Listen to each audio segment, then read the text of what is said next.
What's up, fam? Welcome to season 2, episode 1 of BBI Talks, and I'm your host, Professor KARRIEMAH LOTUS. BBI Talks is the platform where Black business owners and leaders discuss issues that matter to us. Today's topic is the National Reparations Summit 2021. Our featured Black business is the National Reparations Institute, which is right here in the mighty ATL. And we have its founder, Professor Reginald Muhammad. BBI Talks, you know what it is. Let's go. We gotta bring businesses back. My business is black. My business is black as the universe. I know why they mad, they gotta react, cause we're universal influencers. I can supply you the man, get what I need out of the land. The earth is the kingdom of God. Glad that I know where I am. We gotta bring businesses back. My business is black. My business is black as the universe. I know why they mad, they gotta react, cause we're universal influencers. I can supply you the man, I can supply you the man. Get what I need out of the land. Glad that I know where I am.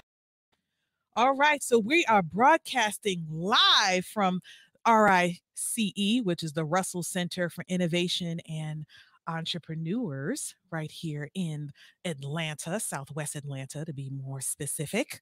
Our guest is Brother Reginald Muhammad, who is a political science professor at my alma mater, Clark Atlanta University, HBCU, stand up, as well as the founder of the National Reparations Institute, which provides comprehensive research to develop public policy and publish research findings and policy recommendations on behalf of the millions of Black Holocaust descendants in America who are owed restitution.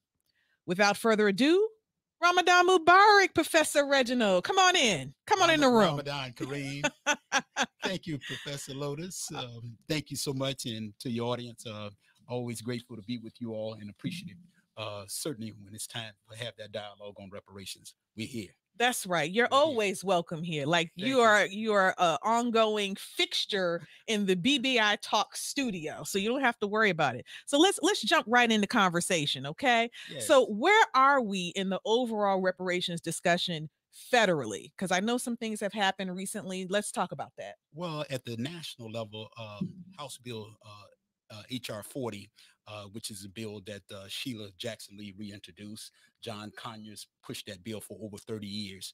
And of course it has, and then too, Senator Cory Booker has combined the Senate bill with the HR 40 also. So it's really the same bill. Okay. It is a bill to study and then make recommendations on behalf of Black people throughout America as it pertains to reparations. And so in the last couple of weeks, what has happened, what the government has agreed to do and has decided to fund an actual commission made up of at least 12 people. Will be on that commission. They will start to study and then come back with some recommendations on reparations for the masses of our people. And so it's a good start. It's a good start, and it's a good bill. Most people are in support of the bill, and right now this is the time at the national level where, because the House and portions of the Senate who are in support of the bill, and this is the most support this bill has ever had in Congress. So it looks like we will get it into committee at some point, and they will vote on it. And at some point, and I'm thinking that if the American people and Black people are especially behind the bill, it will eventually pass. Now, Awesome. what it will look like, that's our job, to make sure that we help shape what that final product looks like. Okay, and I'm so glad you talked about the fact that, if we give it support, because I would like for us, before we get out of here, to talk about what are some things that we can do to support these types of legislation on a national level, on a federal level. But there are two things. I'm kind of going off script just for a hot second, because there were two things that came to mind in your answer. The first one being, why is it even necessary for us to have a study? I mean, it just seems like we've been studying this for years. Why a study first? Well, that's generally the format for such a huge bill like this. And again, when you look at the fact that when the Japanese who were put in internment camps after World War II right here in America. They eventually got reparations, but it started as a study first. And a lot of times, just for the formality of it, they will deal with the study. A lot of times, a study is good because you do the research. Then you gather all of the facts. You look at it's in its totality. You look at what the research has been done historically and currently. You bring those best minds and scholars together and decide what should come, what this final bill should look like. And that's what happened with the Japanese. So that's why it's a study. And you're right, though. Your point is well taken that Black people have studied reparations in America for over 100 years now. And scholars, books, essays, dissertations, thesis, all of that has come about.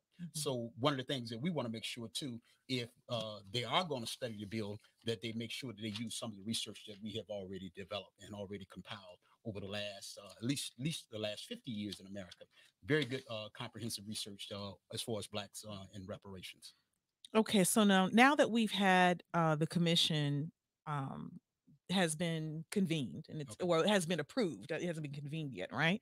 Okay. What does that mean to the everyday person? So the person, like Brother Mark Milk, he's checking us out, and I thank you so much for keeping your word by dropping your question. Anybody else who's watching, please feel free to drop your questions in that comment box for us.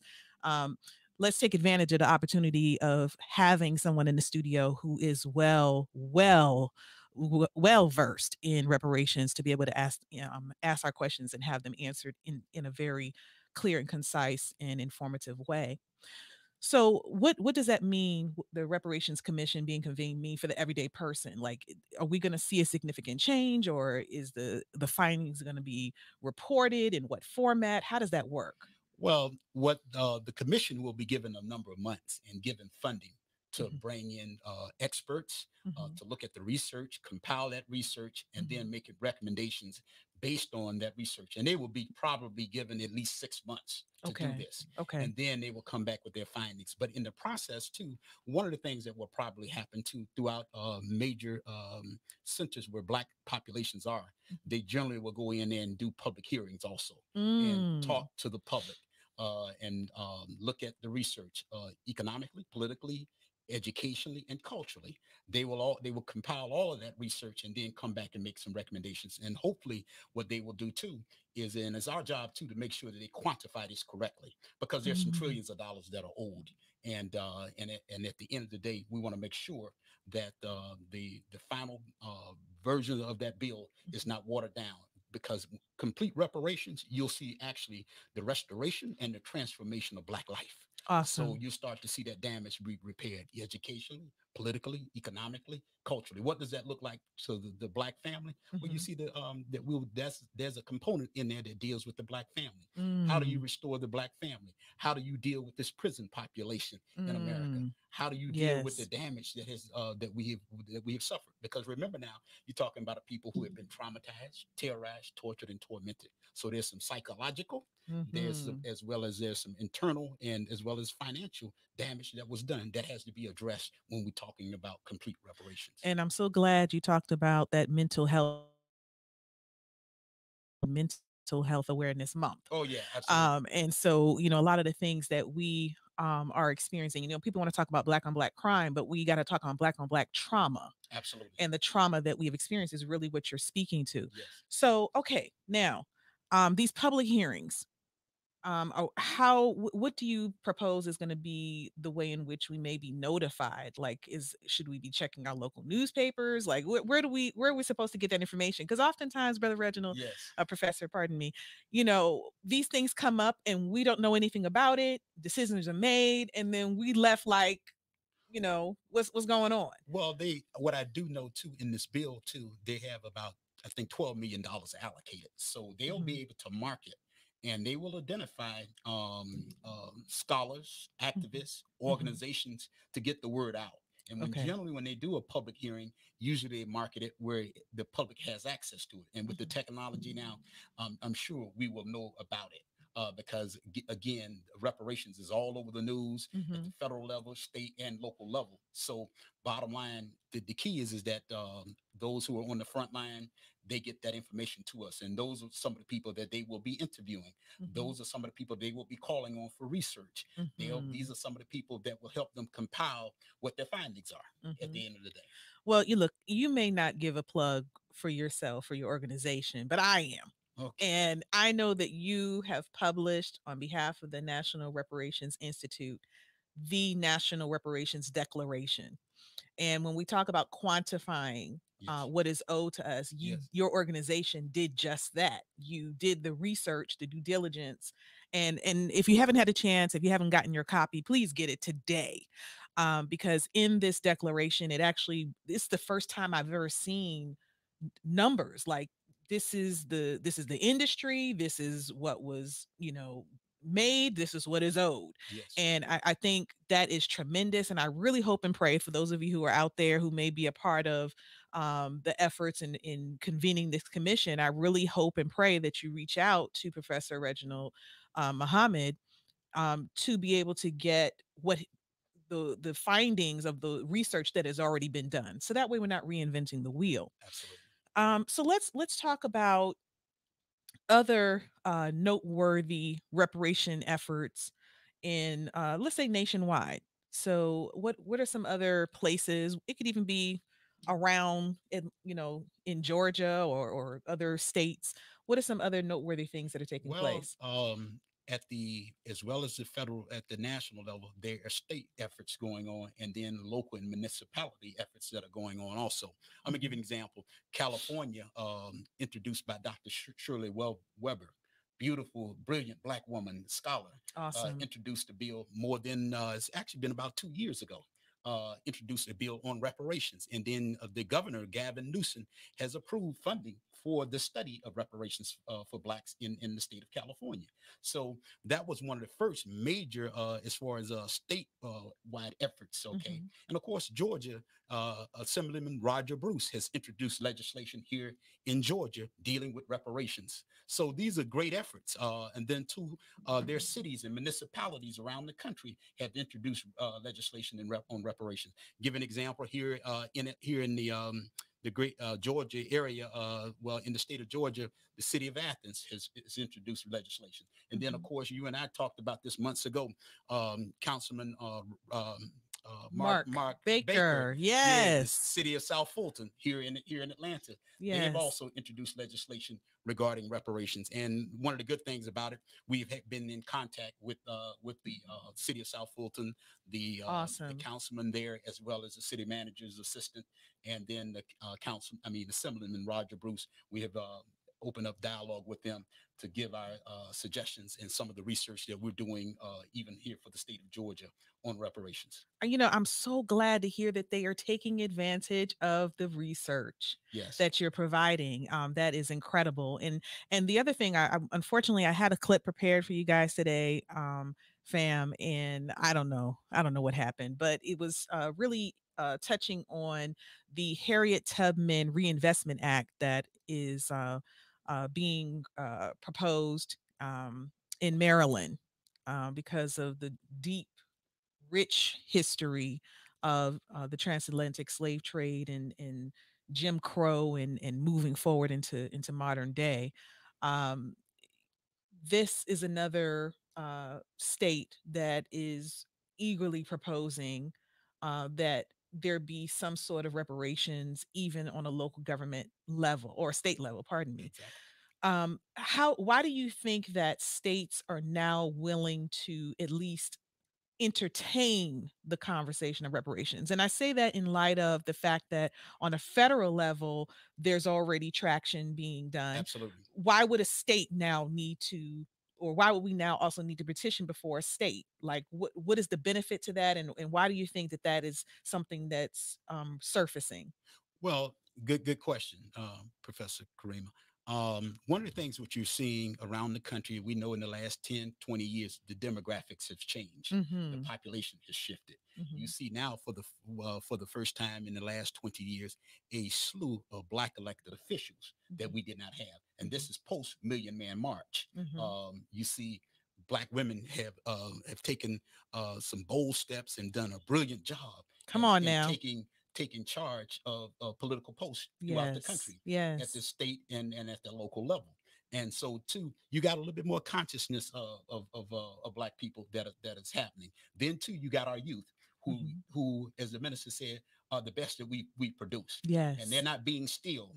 They're a little bit more conscious. They're a little bit much more courageous. And so they're taking charge with this reparations piece.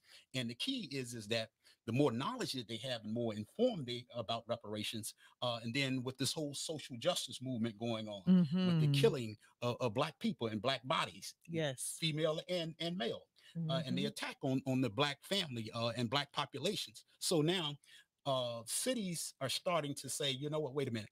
How do we address this? How do we quell this?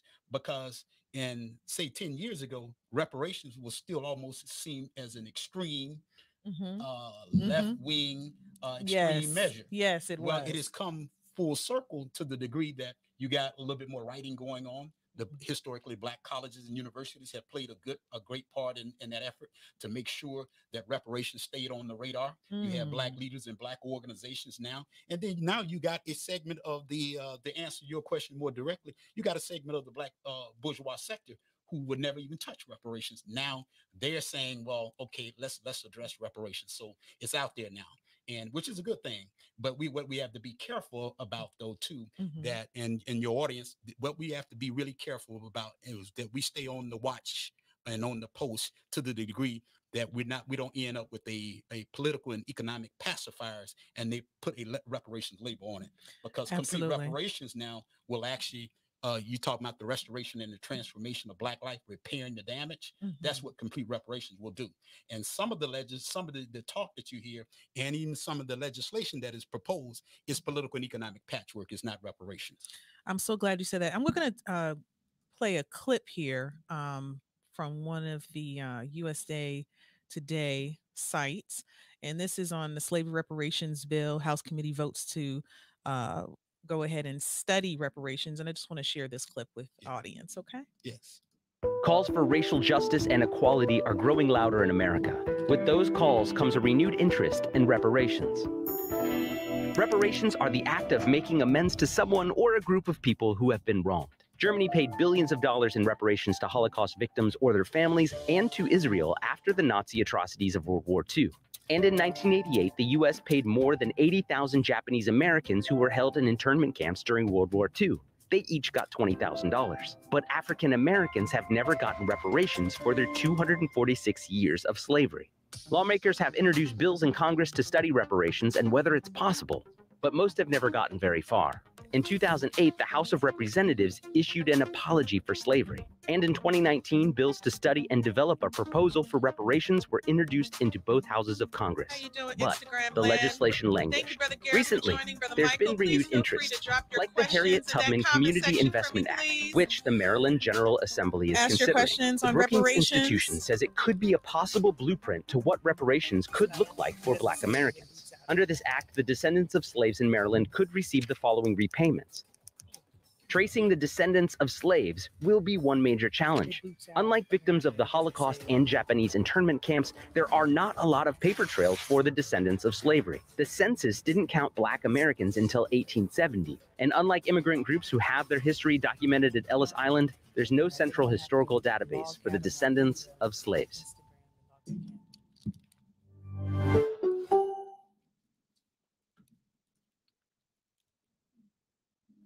Introducing Ziba, the world's first hands-free sneaker built for comfort. You heard that?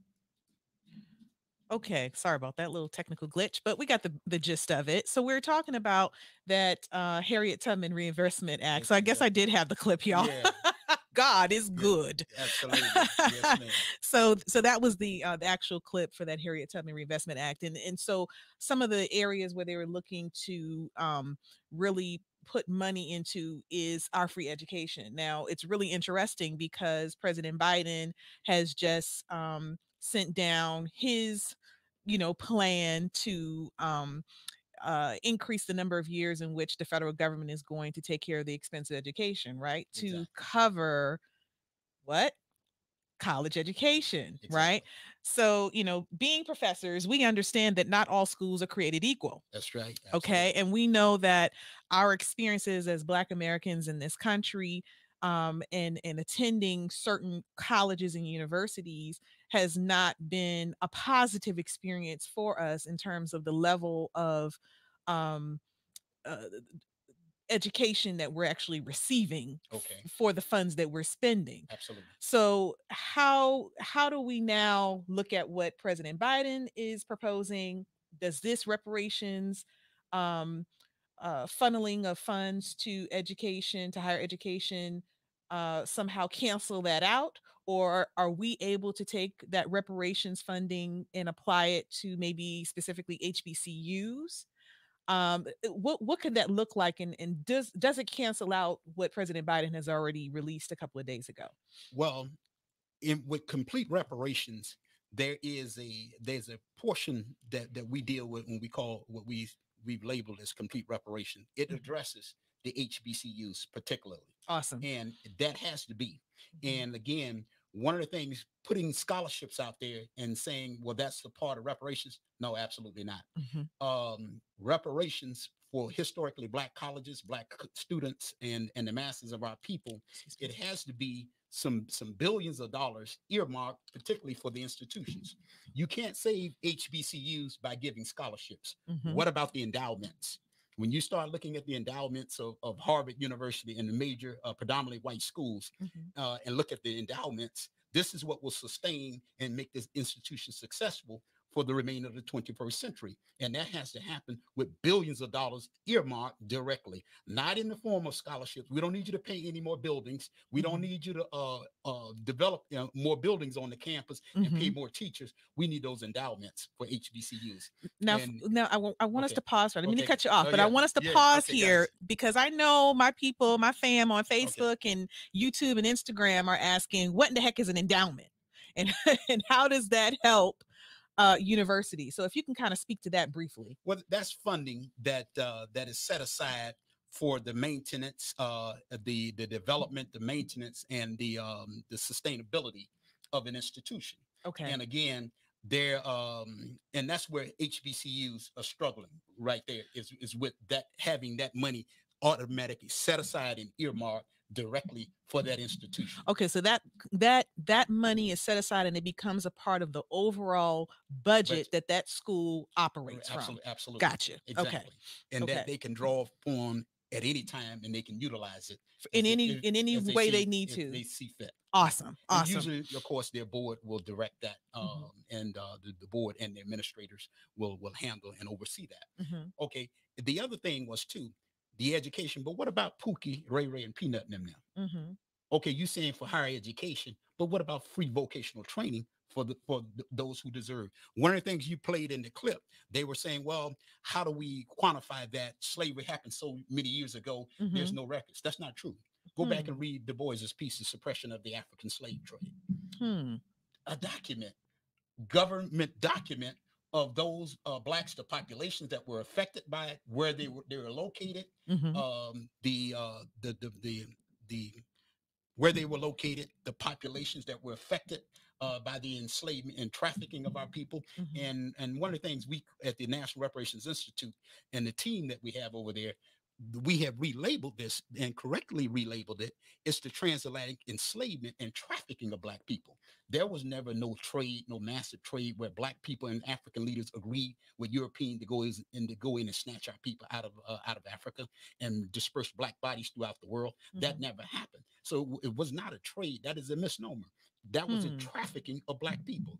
That's why it's such a horrendous, the Ma'afa, or what they call and label the Holocaust of Black people. And so we got to be very clear about that, because otherwise we attempt to sanitize something that was so damaging and so diabolical that happened to us as a people. I would venture to say, and of course, this is a conversation for another time. See, Yeah, I yeah, told yeah, y'all okay. we could be on reparations, and we're gonna be on reparations for Yeah. a good while. But that actually speaks to something in terms of how slavery in and of itself has been presented to us as a people. Yes. And I venture to say every generation that goes by, so to speak, the story gets more and more watered down. Absolutely. I just recently saw a clip. No. It was a quote from Chris Rock. And it relates to what I'm talking about, and I just thought it was really something to think about. But Chris Rock said that he hates civil rights movies. I don't know if you've seen him talk about that in the news, right? And you know, the question is, well, why do you hate civil rights movies? He says because the way that civil rights has been depicted is watered down. It is not an accurate reflection of what took place. He said his mother during the civil rights movement had to go to a veterinarian to have her teeth removed or pulled because she was not allowed to go to a white dental office. Okay. He said that is on a small scale the impact of civil rights. That is a more accurate depiction of the horror and the traumatization that we experienced during the civil rights movement. And I say the same for slavery. A lot of the movies, a lot of the readings that we get in school, in how they depict slavery as this trade agreement, as you just talked about, has our young people thinking, oh, well, since we're in a capitalistic society, it just makes sense that we would be traded like that. I mean, after all, we brought a lot of money. Our bodies were worth something. And it really has our children looking at this all wrong. So we have to have that conversation. Professor Reginald, I just want to kind of expand on that for a hot second. Yes. We can't have that conversation today, but I at least wanted to pull that out as something Yes. that we need to look at. So moving this conversation forward, is there any pushback? And if so, and I'm saying pushback to reparations, the conversation of reparations, Absolutely. and if so, how are they being addressed? Well, there is a national pushback. Think about it in this context, because there are European people in this country, and there are blacks. There are some blacks in this country understand the magnitude and how large and huge this situation is, and they know that there are trillions of dollars. So one of the things that you see in the pushback, and it's a clever way of them attempting to reduce and minimize the damage and what is actually owed.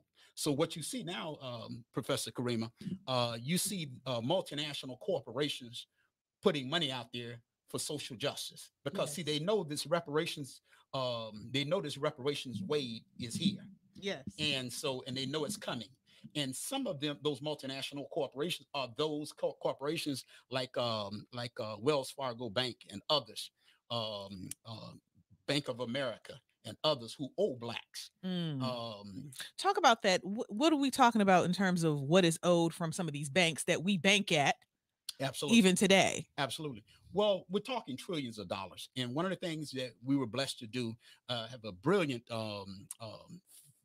senior fellow at the National Reparations Institute, Brother Michael Muhammad. Awesome. Well, he's done if you go back and read the National Reparation Declaration, he has quantified this and showed the trillions of dollars. And there are at least 4 different aspects of this, and 4 different bodies that actually owe us. And you're talking the federal government that owe black people, state and local governments that owe for reparations. Then you select international corporations, nonprofit institutions that owe us. And some of those nonprofit institutions are colleges and universities, Brown University, Georgetown, Harvard, Cornell University. These are major institutions that owe black people reparations because they were responsible and they held thousands of slaves at some point in time. And so at the end of the day, they're trillions of dollars. And what we were able to do is quantify and show that there's a minimum of $83 trillion. I just may as well put it Wow. out there on the table. $83 trillion. All of that's not coming from the federal government. And they're blacks. The pushback, I've never paid you all. And that's too much money. Well, some of the major works out there, Darity's work, From Here to Equality, one of the most 416-page book. He's an economist out of Duke University. Well, he quantifies it for 15 to 20 trillion dollars that they owe us. That would just close the wealth gap. But what we did with the declaration is to show not only closing the wealth gap, but let's deal with the entire reparations package. And that entire package says too, there is a land question. And that's what most of the scholars are leaving out of the equation, is the land question. And all liberation and freedom and justice and equality, it has to be a land question in there. So when we're talking about land, Yes.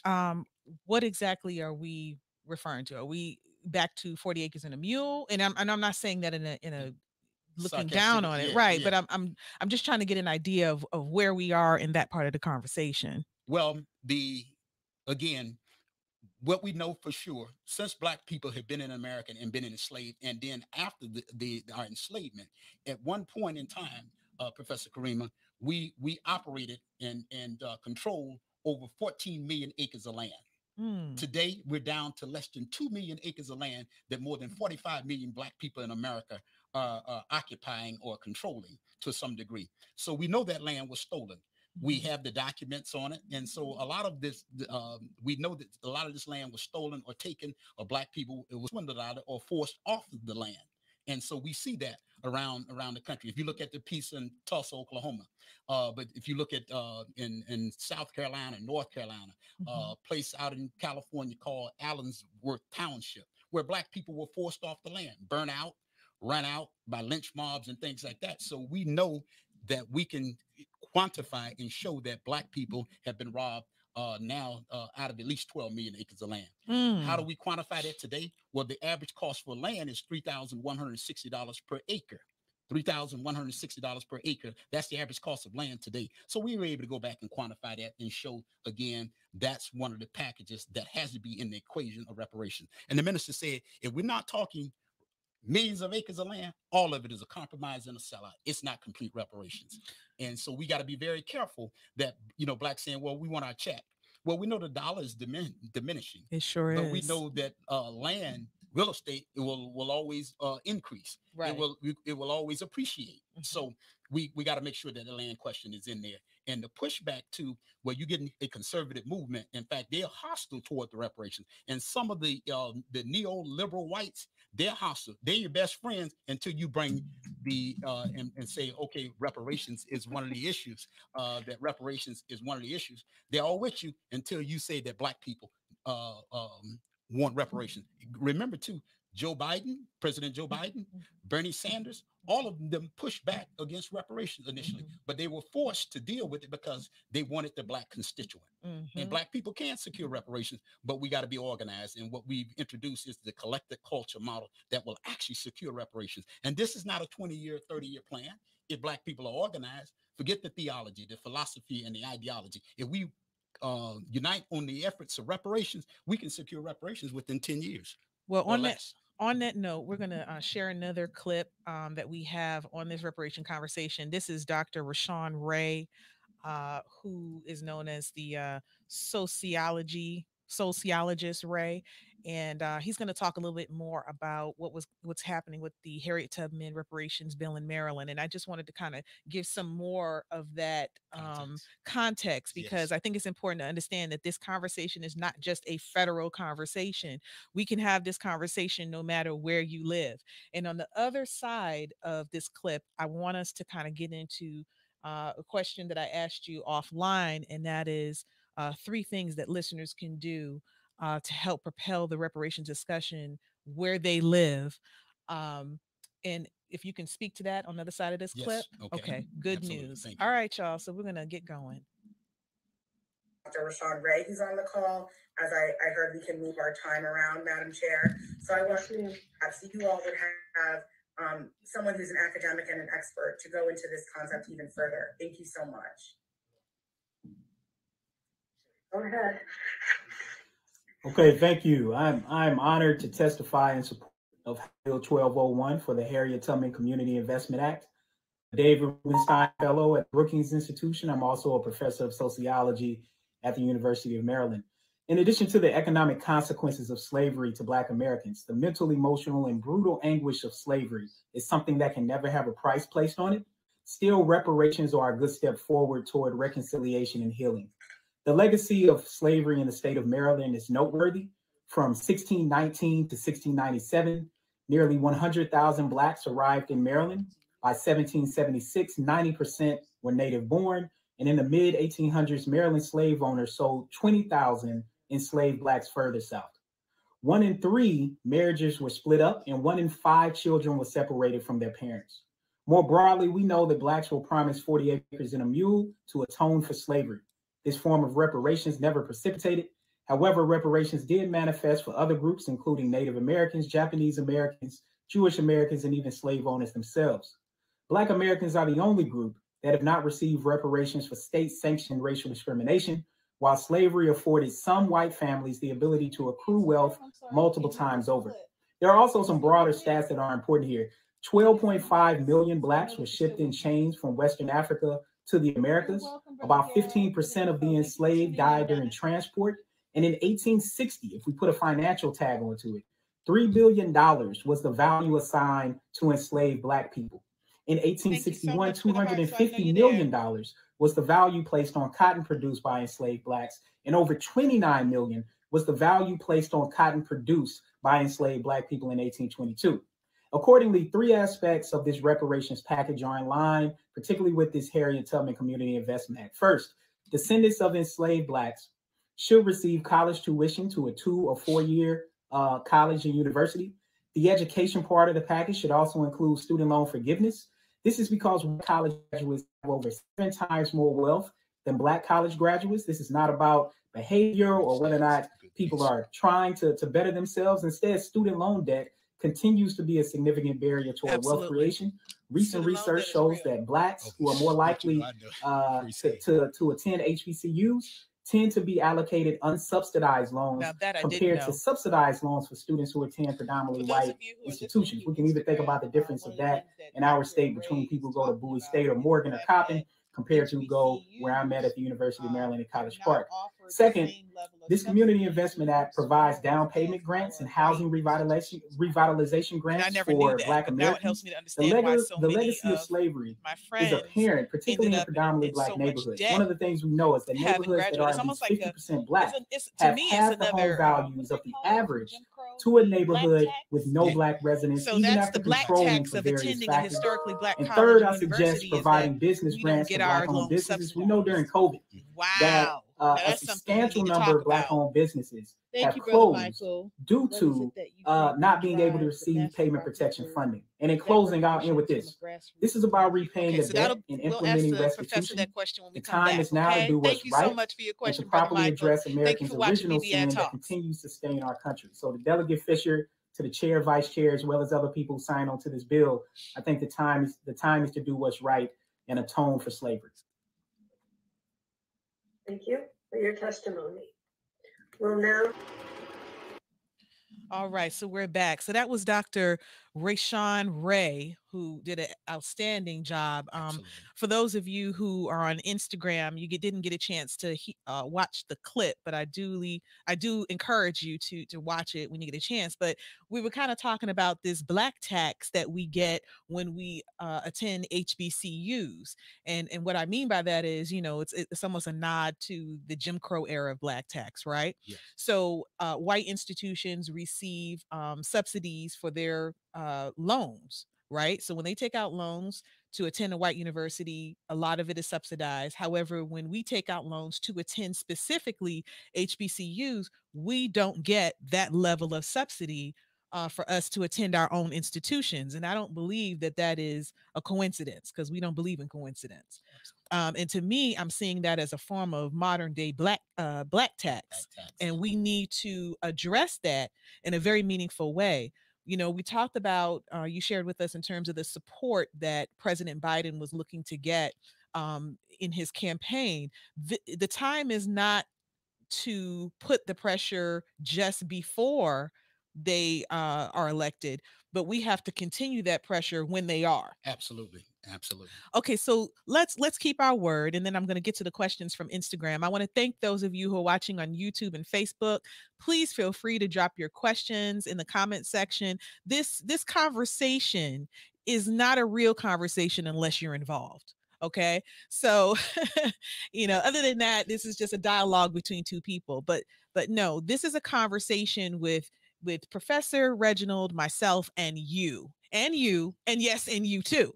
Right. Yes. And so I really need you to go ahead and drop your questions in the comment section, so that we can, really kind of flesh out what we're thinking. And then we'll be able to get to the summit. So I have a question that I started to ask before that last clip. Right. So given what we've discussed thus far, what are three things, and I need them to be real clear and Okay, concise. absolutely. What are three things that our listeners can do to help propel the reparations discussion where they live? Well, one of the first things I would encourage you to do is get the National Reparations Declaration. It is not a 300 page, 50 pages, clearly it's a question, because it'll tell you it will clearly define what reparations is, who owe us, why they owe us, and how much they owe us in a very concise way. Do that and educate yourself and disseminate that information and that declaration to your people. Any organization you're affiliated with, fraternal organization, church organizations, spiritual organizations, grassroots organizations, talk to them about that declaration. Mhm. Again, it'll tell you the who, what, when, where, and why about reparations, and clearly define what reparations is. And then two, the third thing you want to do is get involved with an organization on the ground dealing with reparations, because we got to be organized in order to affect reparations and then secure complete reparations for the masses of our people. We take all the theory out of it, the guesswork, the speculation out of it. We got to be organized, and then we got to be very clear about what reparations is. So if you'll do that, and then two, if you just go to our website, the National Reparations Institute .org, the declaration, you can get it in an ebook, you can get the bounded copy of it, and again, educate yourself on reparations, what complete reparations look like. And of course, I guess I love when they come bearing gifts. One of the things that we have in here is a copy of the National Reparations Declaration, a qualitative and quantitative framework for Black redress 2020 to 2023. So this is what it looks like. So you can either order it, like Professor Reginald said, online and get an e-version of it, or you can get your hard copy, which I'm very tactile. Yes. So I like paper. I like Yeah. books. Originally. So Absolutely. okay, so let's move forward, because I really we're getting down to the last about 17 minutes of the show, and I really want to make sure that we have adequate time to talk about what we all came for, and that is the National Reparations Summit Yes. 2021. Yes. Obviously is this year 2? Yes, this will be the second annual National Reparations Summit. Awesome. Okay, so let's do a quick recap, since we have a little bit of time, of what it was that took place last year. What is the purpose of this particular summit, and why should our viewers be interested in attending? Yes. And is this for viewers, or is this strictly for academics? That's another thing. No, it's for the masses of our people. And complete reparations represents a complete package for the masses of our people. Mhm. And at the end of the day, last year, more than a year ago, we had the first annual National Reparations Summit. What happened prior to that summit in January of 2020, there were at least 33 community people, activists, students met at the National Reparations Institute here in Atlanta at our think tank and research center. It involved reverends of the clergy, lawyers, some of the students from Clark Atlanta, from the AU Center, Morehouse, and others were involved. Grassroots organizers were there, 32 people. And we decided the best way to affect reparations and really secure reparations for our people, number one, we have to consolidate the movement. Forget about the silos. Forget about what organization you're with. You for Black people and the masses of our people securing reparations. Number one, let's consolidate the movement. And during the presidential elections, we saw that there was discussion talking about reparations, but at the end of the day, we want to make sure that they did not control and hijack the narrative. That Black people on the ground, the working people, the masses of our people still control the narrative. So that was number two. And number three was to actually have a summit, bringing those organizations together. Again, not a rally, not Professor Kareem, not a rally, not a conference, but a summit. So because if you ask 100 of your friends what reparations is, you get 100 different answers. Right. If you go to 30 Black organizations who say that they're advocating for reparations, you get 30 different approaches. Right. Okay, so we knew we had to consolidate that movement because our unity is what will actually secure reparations is our unity. Absolutely. So Absolutely. that was the third point. And then the fourth point was to come out with a declaration spelling out what reparations look like. Because if you don't do that, you'll end up someplace else. And at the end of the day, it would be like our people have been, say, a friend of yours has been in a car accident, and the car insurance company calls the victim next day and say, I'm gonna give you $2,000 for that accident. We know your car was damaged, we're gonna get the car fixed and everything, but we're gonna give you $2,000. Now, had you put a lawyer on it and a team on it, those damages, you may end up that the settlement should have been maybe 150,000 as opposed to 2,000 damages in which the insurance company was willing to pay. But you got to go in there and assess the damages. And then you got to know how to put your package in, what your demands are, because we talking about a long-term injury that has happened, not just soft tissue damage, but we talk psychological damage that has happened to Black people. We're talking the physical damage, the emotional, the spiritual damage that has happened to Black people. So again, we were able to do that. And that summit, we had over 60 participants from different organizations to deal with at that summit last year. And what's key about the summit is that we'll bring all the organizations together. We're inviting over 100 and something Black organizations and leaders to come together in a closed setting. Some of it will be closed and some of it will be open to the public. But in that summit, we'll look at the land question. We'll look at economics and investment, your area of business, economics and investment. We have that. We have public and mental health area. And then too, we have I forgot one or two of them but again, the land state acquisition, number one, investment in economics, education and culture. Gotcha.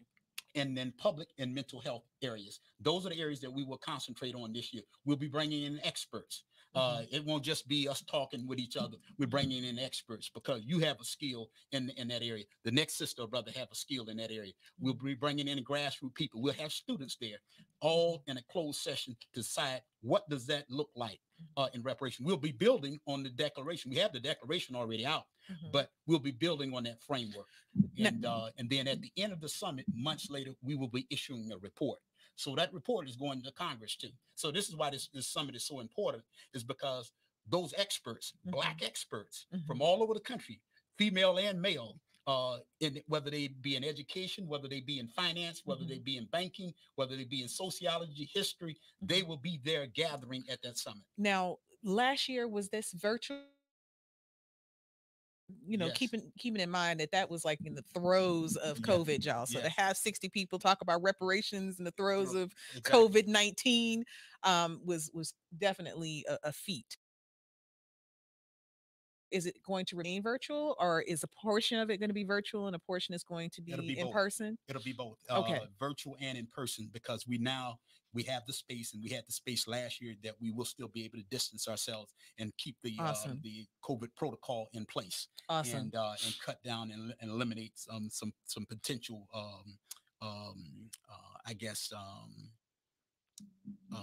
problems with COVID. But at the end of the day, much of it will be virtual. So wherever you're coming from, or however you want to attend, it will be virtual. And this is July 30th through August 1st is the actual summit. Awesome. You'll be able to register online. Go to the National Reparations Institute. You'll be able to register for that summit. We're calling all Black people who want reparations and want to unite, regardless of the theology, regardless of the philosophy or the ideology. If you want to unite with Black people and you know Black people deserve reparations, we want you at the summit. Okay, so for the purpose of those who want to know whether or not the organization that they are a part of is going to have representation, are you at liberty to maybe share some of the other organizations that have already signed on to attend, or that maybe attended last year that you anticipate returning? Well, yes, we had last year. We had members from a number of clergy organizations, Black Awesome. clergy. Awesome. We had students from the AU Center participated in the dialogue. We had members from Delta Sigma Theta sorority. All right, We now had- stand up. yeah, DST. We had members from Alpha Phi Alpha, Omega Psi Phi. Were they too Kappa Alpha cold? Psi, Were they all too of- cold? Oh, absolutely. So we had, Wait, you too cold. so we had members from all the organizations. We had Let Us Make Man, one of the local organizations Beautiful. that were involved. Derek Bozeman, Attorney Mauli Davis. Yes. They Thank you, all brothers. assisted us and involved in it. We Awesome. had members from Dr. Slaughter, the Awesome. movement. They were Yes. involved and assisted us in a very positive way. Beautiful. We had members from the NAACP. We had members from the National Action Network who Good. were involved in it. We Good. had, give an example, we had people as far as California who were on and involved. Reginald Davison, the Flint water crisis, and who's on the ground working with Black people on doing the whole Flint piece. Beautiful. He gave a statement of solidarity and was able to present. Beautiful. Dr. Chico Akur from Clark Atlanta University, one of the Yes. major educators, he Yes, he presented. is. Ron Mack, brother from the Seventh-day Adventist Church, he presented Beautiful. on education. Beautiful. Tawana Morgan, one of the great, brilliant attorneys, yes. she presented on public policy last year. Mm. Anana Harris Paris. Yes. Self-care movement. Absolutely. Come on Yeah, now. she participated, and I'm just sharing with Come you on. the diversity of people that we had there. Yes. I love it. Exactly. So, and we had members, of course, from the Nation of Islam that were involved. That's in it. right. So we just had a multitude of people Beautiful. who concerned about liberation as far as reparation for the masses of our people. And I'm so glad because there's such an energy in unity. Yes. Oh, Right. And absolutely. so that's why I wanted you. I'm so glad you felt comfortable just running it, Oh, no. because I think it's Yes. important for us to know who has been a part of this, because there's a momentum that comes Yes. with that. And so if you heard your organization, and then that means that you need to sign on, you need to register now. How do they register? Please go to nationalreparationsinstitute.org. Okay. nationalreparationsinstitute.org, and you can register there for the summit. And Is it's a there very minimum cost. Okay. And I think it's like $10. Oh, you could for swing that. students. Organizations is $20. Now, here's what's key about it too. Mhm. Every organization that wants a seat at the table, if they will register, they're allowed to have one representative from any organization, whether it be the NAACP Urban League. Last year, Janice Mathis participated with us from the National Council of Negro Women. Beautiful. So you will have your organization represented there. And how we don't overload it, we allow every organization to register leaders, one member and one alternate for the summit. I want to do something. Okay. You didn't know this was coming. All right. My husband didn't know this was coming, but I'm going to do something. If you, by the sound of my voice, would like to attend the National Reparations Summit 2021, July 30th through August 1st, I want you to drop me a line right now, either on Facebook or on Instagram, that yes, you want to attend under BBI Talks. Go ahead, drop it in the box. If you want to attend the National Reparations Institute 2021, drop it in the comment section. I want to attend with BBI Talks. That's what I want you to write. I want to attend with BBI Talks, and I will personally pay your way. That's about putting your money. Thank you. Where your mouth is. Oh, absolutely. Absolutely. 2 people now. That's it. 2 people. And don't come to me after the show saying I want my free tickets. You're going to have to do it right now while we are live. And Sister KARRIEMAH, what I want to do too, for the first people that will call us at the national, and we have a direct number too that you can reach us, and not just we hiding behind the computer or the website. But if you would call us at 404-855-5223, 404-855-5223. And the first 5 callers, what we will do is we will send you out a copy of that declaration. What? First 5 callers. So 2 giveaways at the same time, y'all. Y'all better get on it. Just give us a call and we will get that out to you. You get an option of the ebook or the hard copy. Awesome. One. And I tell you, that is an absolute gift for sure. A gift that keeps on giving. We got a question that's coming from Instagram from Brother Michael. I just want to read it here. Let's see. Well, first, let me read this. There's a comment from Brother Garrett Hunter. Thank you for the info. So he really is enjoying this show. And I thank you so much for watching BBI Talk Season 2.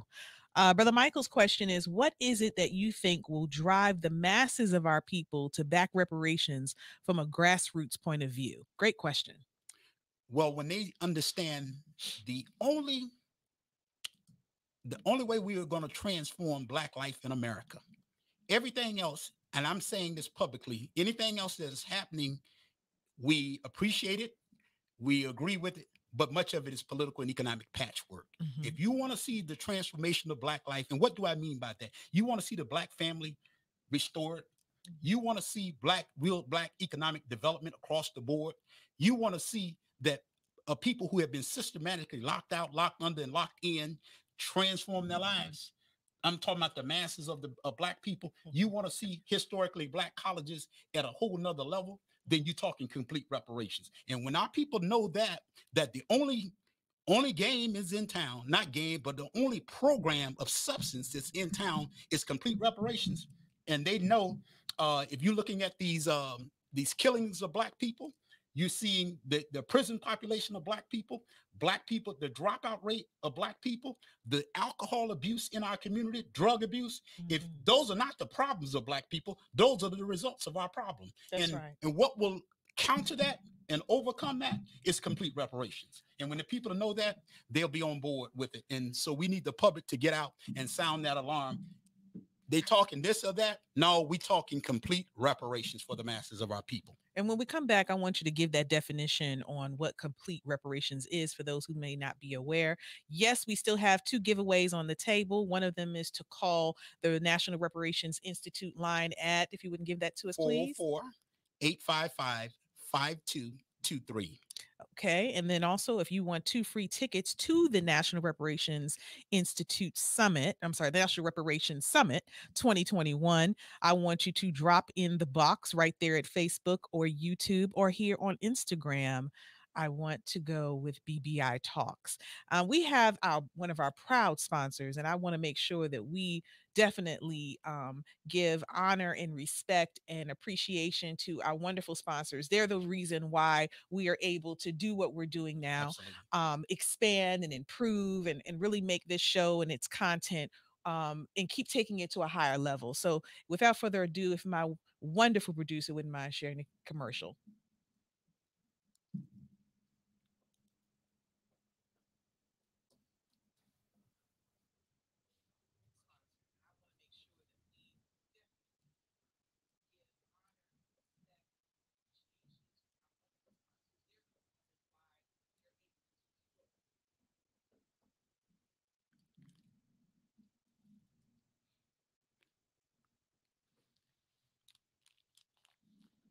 I need that. Okay, so that was our wonderful sponsor, ADG Financial, that you can go ahead and have all of your insurance needs taken care of. Keeping in mind that insurance can not only be used as a form of protection, but also used as a wealth creation tool. So just something that, give them a call. Brother Azim would be more than happy to receive your call and kind of share what are the different things that you can do with insurance and get your coverage done today. Okay. So thank you very much to our proud sponsor, ADG Financial.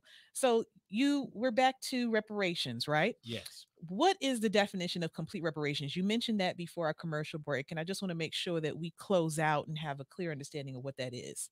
Let me give you the formal definition of complete reparations: the process by which a nation or a people are provided with the means to repair, restore their condition, and make themselves whole through the ability to self-govern, self-sustain, and self-defend with their own independent landmass, economy, education, and culture, and high civilization.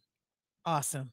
I tell you, Professor Reginald Muhammad, it is always a learning experience having you on the show. We thank you so much. We thank the National Reparations Institute for all of the tremendous work that you guys are doing and women are doing over there in terms of really championing the reparations movement.